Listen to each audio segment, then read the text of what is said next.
మనస్తత్వం ఉన్నటువంటి వాళ్ళు ఎవరు అట్లా మాట్లాడారు నాకు తెలిసి. ఇంకోటి దానికి ఎవరు కంప్లైంట్ చేసిరో ఏంటో తెలియదు.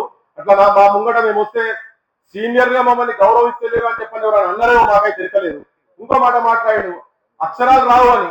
ఇప్పుడు ఆయనేమో ఈ ఆంధ్ర మీడియా ఆంధ్ర పెట్టుబడిదారు వర్గాల చేతుల్లో ఉన్నటువంటి నాయకత్వంలో వచ్చింది కాబట్టి ఆయనకు ఆ అంటే అమలాపురం ఈ అంటే ఇచ్చాపురం భాష అర్థమై తెలంగాణ రాష్ట్ర అవతరణ దినోత్సవం నాడు సెక్రటేరియట్ లో అఫీషియల్ ప్రోగ్రాంలలో అర్థమైన చిల్లర పాటలు పెట్టిన సంస్కృతి సంస్కారం ఆయనకున్నది. మా దగ్గరికి ఇప్పుడు నేను చెప్తున్నా మా దాసరి సీను ఛానల్ పెట్టిండు. ఎంటెక్ చదివిండు, తప్పు చెప్తున్నా?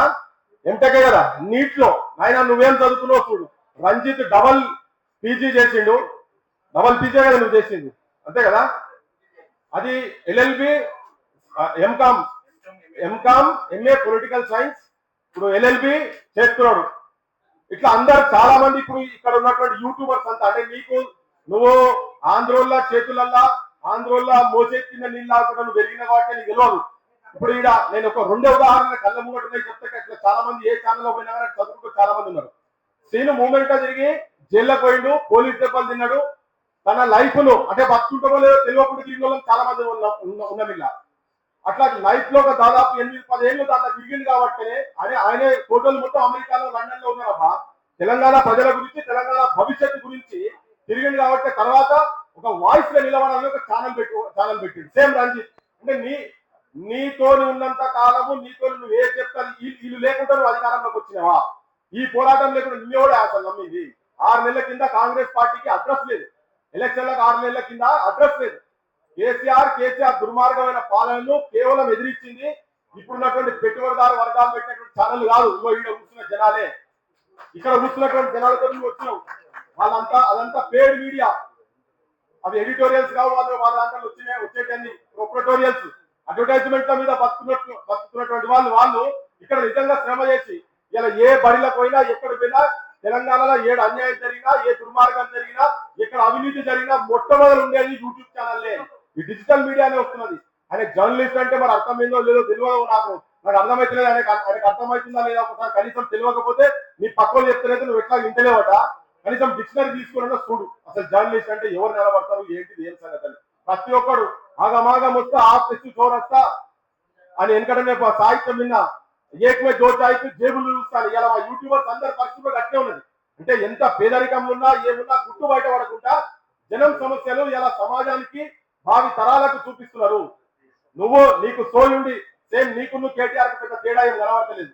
కేటీఆర్ అంతకుముందు ప్రవళిక చచ్చిపోతే నువ్వేం ఎగ్జామ్లు రాయలేదు, నీకు గ్రూప్స్ కు సంబంధం లేదు, నువ్వు కాంపిటేటివ్ ఎగ్జామ్స్ రాయలేదంటే హాల్ టికెట్ నీకు చూపించింది కదా. నువ్వు ఏడుకొస్తావో లేకపోతే నీ కాగిదారులు చూపి ఎవరెవరు యూట్యూబ్ ఛానళ్ళ కింది ఛానల్ ఎవరెవరు పనిచేస్తారో వాళ్ళ క్వాలిఫికేషన్స్ అన్ని ఒకసారి చూపిస్తాం. అసలు నీ క్వాలిఫికేషన్ ఏందా? నువ్వేంది? నీకన్నా బొచ్చడు క్వాలిఫికేషన్ ఉన్న వాళ్ళు నీ కింద మంత్రులు అవుతారు. నువ్వు ఏమన్నా సీఆర్ బాబు కన్నా ఎక్కువ చదువుకున్నావా? లేకపోతే మన పేరేంటి బట్టి విక్రమార్క కన్నా ఎక్కువ చదువుకున్నావా? నువ్వు ఎవరికన్నా ఎక్కువ చదువుకున్నావు? నీకు అర్హత ఎక్కడ? అసలు తెలంగాణ ముఖ్యమంత్రి అయినందుకు నీకు అర్హత లేదు. ఇక్కడనే కదా పైన కదా కూర్చొని మాట్లాడిండు. ఆడ నాకు ఇంకోటి అర్థం కాలేదంటే ఆ జనంలో కూడా కొంతమంది నవ్వుతుంది. మరి ఆయన తీసుకొచ్చిన లానే అవుతాను. నిజమైన జర్నలిస్ట్ ఎవరు కూడా అట్లా ఈ బిక్కిలి మాటలు చిల్లర మాటలు అవమానపరిచేటువంటి భాష మాట్లాడుతుంటే కిందోళ్ళు నవ్వుడు అనేది కూడా నాకు అసలు మంచి అనిపించలేదు. కేవలం ప్రభుత్వాల అడ్వర్టైజ్మెంట్ల మీద బతుకుతున్నటువంటి నేను నిన్నదాకా మొన్న పోతే నేను చాలా మందికి పంపించిన పిల్లలు 70 మంది రోడ్డు మీదకి వచ్చి మాకు బువ్వ సరిగా పెట్టలేరు. 560 మంది జ్యోతిబా పూలే బీసీ హాస్టల్లో చదువుతున్నటువంటి వాళ్లకు 40-45 మంది గింత దాంట్లో 40-45 మంది అన్ననే వండుకుంటున్నారు. క్లాస్ రూమ్స్ కూడా అన్ననే, బల్లాలు లేవు, మంచాలు లేవు, పరుపులు లేవు, బూట్లు కానే ఉన్నాయి, బట్టలు అన్నీ ఆరేస్తున్నారు. అటువంటి బడులు నడుస్తున్నారని చెప్పని మేము మొత్తం పోయి పిల్లలు చెప్తున్నారు. పెట్టేందుకు మాకు తినేటందుకు పువ్వు కూడా సరిలేదు, పురుగులు అన్నామని. బాత్రూములు లేవు, బయటికి పోతున్నారు బాత్రూమ్ 560 మంది. అవన్నీ పోయి మొత్తం విజువల్స్ తీస్తే అంటే ఓనర్ కిరాయి తీసుకుంటే ఓనరు పిల్లలు కొడుతున్నారని కంప్లైంట్ కూడా ఇచ్చాడు. అది పంపిస్తే నీ ఒక్క మెయిన్ స్ట్రీమ్ ఛానల్ ఎవరు వేయలేదు. అవన్నీ నీ దగ్గర పైసలు తీసుకొని పేడ్ ఛానల్స్ అవన్నీ కాబట్టి ఎవరు వేయలేదు. వేసుకోళ్ళు ఎవరు వేసిండ్రు? మళ్ళీ మనోళ్ళు వేసిండ్రు. మా రంజిత్ వేసిండొచ్చు, సీన్ వేసిండు, లేకపోతే మన తొలి వాళ్ళు వేసిండ్రు, కైజర్ కావచ్చు, ఇంకెవరైనా రామ్ వేసిండు. ఇటువంటి వాళ్ళు వేస్తున్నారు. అంటే ప్రజా సమస్యలు ఎక్కడ ఉన్నాయో అవి తీసి పక్కకు పడేసి నీకు నువ్వు ఏదంటే అది నువ్వు జై అంటే జై, జిందాబాద్ అంటే జిందాబాద్ అని భజన భజన బ్యాచ్ కావాలన్నా.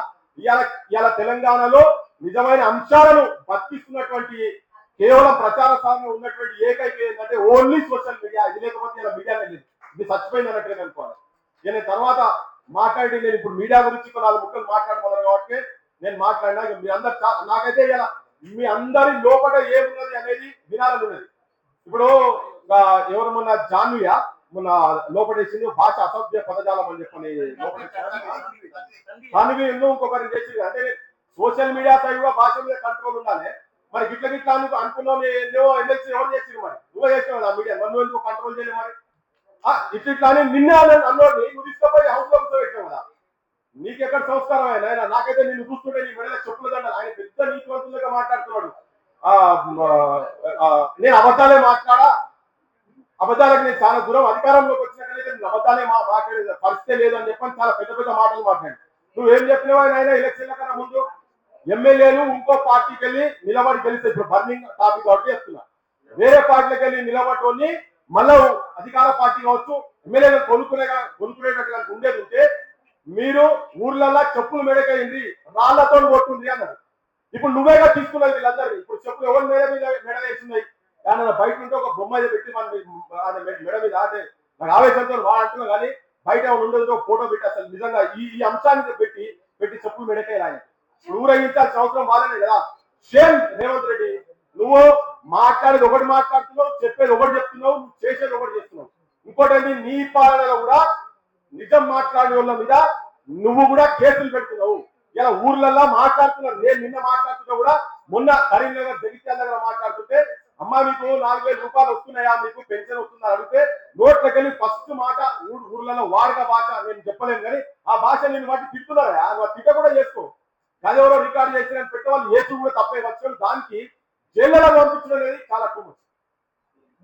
సో నువ్వు కూడా దొరల పాలనే నీది కంటిన్యూ అవుతున్నది. నీ అహంకారం ఫస్ట్ తగ్గించుకో. నువ్వు ముఖ్యమంత్రి అయినా అనగానే నీకేం కొమ్ములు రాలే. నీ అహంకారం ఫస్ట్ తగ్గించుకో. నువ్వు అంతకుముందు ఏమేమి మాట్లాడినావు, నీ మేనిఫెస్టోలలో ఏమేమి పెట్టినావు, జర్నలిస్టులు ఎటువంటి వాళ్ళు జర్నలిస్టు వీళ్ళు నీ అవసరం ఉన్నప్పుడేమో వీళ్ళ కడుపు తలకాయ పెడతావు, వీళ్ళ కాళ్ళు మొక్కుతావు. నువ్వు అధికారంలోకి వచ్చినాక వీళ్ళని మొగుడుతావు. కానీ నిన్ను ఎప్పుడైతే నువ్వు చేసే తప్పుల గురించి మాట్లాడితే వీళ్ళు నీకు శత్రువులు అవుతారా?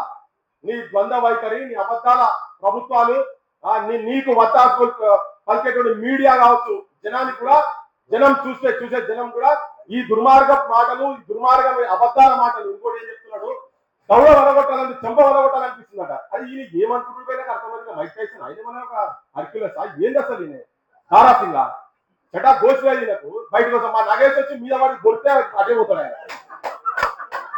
ఏం భాష మాకు ఉండదా? అంటే కింద కూర్చోలేదు మనకు ఉండదా? పౌరుషం ఉండదా? వచ్చి ఇలా దౌడ మీద పెట్టి ఊకుంటారా? ఎవడన్నా ఊకుంటారా? ఎవరు ఊకుంటారా?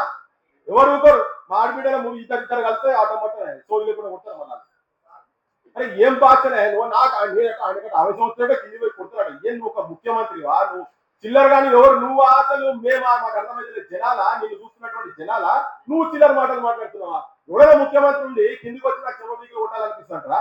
అసలు దేని కొడుతు వేవాళ్ళు అన్నదేంటి చేసిందేంటి? ఇగో మా శ్రీని కూడా కాలు కాలేసుకొని కూర్చున్నాడు. కుడికాయ ఎడమకాలను వచ్చింది పైన వేసుకొని కూర్చున్నాడు. కుడికాయలు వచ్చేది ఇటు వచ్చి అని ఇది అంతేనంటే ఒక అహంకారం ఉంటుంది చూస్తున్నావా? ఒక దురహంకారం. అరే నా ముంగడ కాలు మీద కాలు వేసుకొని కూర్చున్నా, నా ముంగడ తెల్లంగిలు వేసుకొని కూర్చుంటున్నా, అదొక అహంకారం, ఒక పైశాక్షం నెత్తి ఉంటుంది కదా. అది తాండవ మాడుతున్నది ముఖ్యమంత్రి రేవంత్ రెడ్డి మీద. బిడ్డ నువ్వన్నీ మానుకోకపోతే చరిత్రలో పతనం అయిపోతావు. ఒక్కడు కన్నెర చేస్తే కెనడీ అసలు సర్వనాశనమైంది. నీ మీద అట్లా కూడా కన్నెర చేసేటట్టుగా చూసుకోకు. నీ అన్ని పిచ్చి మాటలు, ఈ హౌలా మాటలు, రోడ్ల మీద తిరిగే మాటలు నువ్వు మాట్లాడుతున్నావు. నువ్వు జర్నలిస్ట్ల గురించి అట్లా మాట్లాడితే నువ్వే ఎక్స్పోజ్ అవుతావు. జనం లోపల రీసెల్ అవుతున్నావు. నువ్వు రోజు రోజు నీ చిల్లర వ్యవహారాలు, చిల్లర మాటలు, చిల్లర భాష. నువ్వేం చదువుకున్నావు? ఫస్ట్ నీకన్నా ఎక్కువ చదువుకున్నావు. నీకు అందరు యూట్యూబ్ నడుపుతున్నారు ఇక్కడ. నీకన్నా ఎక్కువ చదువుకున్నారు. నువ్వు ఇప్పుడు చదువుకోవాలనుకున్నావు. నువ్వు ఆ చదువు చదవలేవు. ఎన్ఐటీలో సీట్ కూడా చూపిరాలి, ఉస్మానియాలో కూడా చూపిరాలి ఎన్ఐటీలో. ఎందుకు? అందుకే ఈ బేఫు మాటలు బంద్ చేసేయి. ఈ అవరాలని మాటలు నేను ఇంతకుముందు ఒకసారి చెప్పినాక బాధ అనిపించింది. ఇప్పుడు మళ్ళీ చెప్తున్నా. ఇప్పుడు బరాబర్ చెప్తున్నా. రోడ్ల మీద గాంజాయి కొట్టుకుంటా, తాగిన సిగరెట్ ఇంకోటి తాగిన ఉంటాడు కదా, మందు కొట్టుకుంటా గంజాయి కొట్టుకుంటా తిరిగేటోళ్ళు ఉంటారు కదా రోడ్ల మీద. అటువంటి భాష నువ్వు మాట్లాడుతున్నావు. నువ్వు ఆ భాష బంద్ చేయకపోతే ఇంకా నువ్వు ఎటువంటి వాళ్ళ మీద ఆడియన్స్ ముంగడ అందరు జర్నలిస్టులే, అందరు కూర్చున్న అందరు జర్నలిస్టు ముంగడ కూర్చోవాలి ముంగడ. నీ భాష బంద్ చేయ రేవంత్ రెడ్డి, లేకుంటే మాత్రం నువ్వు ఆల్రెడీ నువ్వు ఎక్స్పోజ్ అయిపోయినావు, తావు ఎక్స్పోజ్ అయిపోయినావు. ఇవాళ మళ్ళా ప్రజలకు చెప్తున్నది ఏంటంటే వాస్తవాలు, నిజంగా వాస్తవాలు ఇలా ప్రజల లోపలికి తీసుకుపోతున్నాయి అంటే అది ఏదన్నా కానీ సోషల్ మీడియా ఉన్నది కాబట్టే ప్రసారాలు వార్తలు కిందాకపోతున్నాయి, లేకపోతే వార్తలు పోయే పరిస్థితి లేనే లేదు. మీ అందరికి చెప్తున్నా, మీ అందరు వెంబడి జనం ఉన్నారు. మీకు పెట్టుబడి లేదు కావచ్చు మీ దగ్గర, కానీ జనం మీ దగ్గర ఉన్నారు. జనం మిమ్మల్ని కాపాడుకుంటారు. బరాబరా టైం వస్తుంది, అది ఎక్కువ రోజులు కూడా ఏం లేదు. వాళ్ళు పెట్టుకొని విలాసవంతమైనటువంటి పెద్ద పెద్ద పెట్టుకున్న ఛానల్ ఉన్నాయి కదా, వాళ్ళు ప్రజల పక్షాలలో కూడా ఎన్నో రోజు బంద్ చేసుకోవాల్సిన పరిస్థితి వస్తుంది. మీ అందరికి విజ్ఞప్తి చేసి ముగిస్తున్నారు. Thank you so much.